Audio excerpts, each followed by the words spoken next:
Voilà, on est le lendemain de la grande montée. Je vous ai pas raconté finalement comment ça s'était fini hier. En fait, donc après le gros coup de pluie, on a fini la montée. Il y avait encore à peu près 2 km qui ont été assez durs d'ailleurs parce qu'on espérait bien être arrivé en haut et en fait il restait quand même deux bons kilomètres de montée.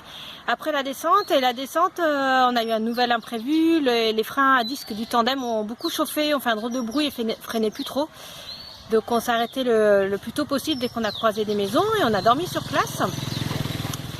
Voilà, jusque là tout allait bien et là c'est le lendemain et c'est un peu plus compliqué. Déjà moi j'avais mal au ventre cette nuit, j'étais pas très bien.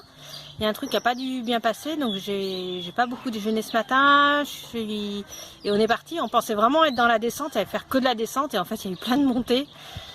Et c'était vraiment dur plutôt moralement parce qu'on s'y attendait pas et puis moi j'avais pas vraiment déjeuné ce matin, un peu d'hypo, enfin voilà, c'était pas la grande forme.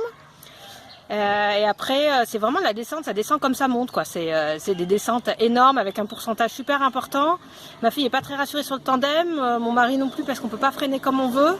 Donc c'était pas très zen la descente, le moral était pas très haut, on s'est mis un peu de musique histoire de faire passer ça le mieux possible.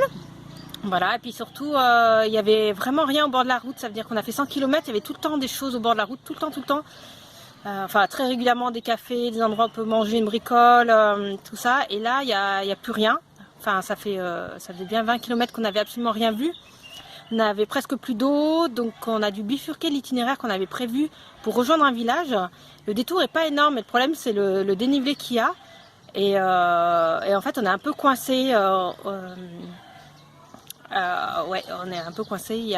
On ne sait pas quelle route prendre parce qu'il n'y a rien. Les étapes sont trop longues. Donc on ne sait pas comment on va faire, mais je vous raconterai ça dans un prochain épisode. Pour l'instant, on va essayer de manger déjà. Bon, c'est la journée de la loose.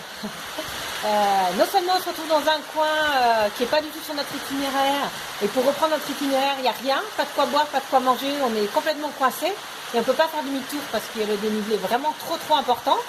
Donc déjà on n'était pas très bien, on avait besoin de manger, on a pu manger, et au moment de repartir, bam, il pleut des cordes. Bon alors en attendant, on va passer ces députés, on se fait un petit jeu de cartes avec Claire. Moi j'ai toujours un peu mal aux bines. Pendant ce temps, Rémi bricole la béquille du tandem qui avait un petit souci. Hop, je sais pas si vous voyez, voilà. Donc bricolage vélo pour les uns, jeu de cartes pour les autres, et après on avisera si on arrive à faire du stop avec un pick-up pour s'avancer, ou si on repart sur nos vélos. Parce que vu l'heure et le nombre de kilomètres à faire pour retrouver de quoi dormir et manger, on est encore dans la mouise. Voilà, à plus tard. Je crois que la situation n'est pas en train de s'améliorer. On va rester là encore un peu.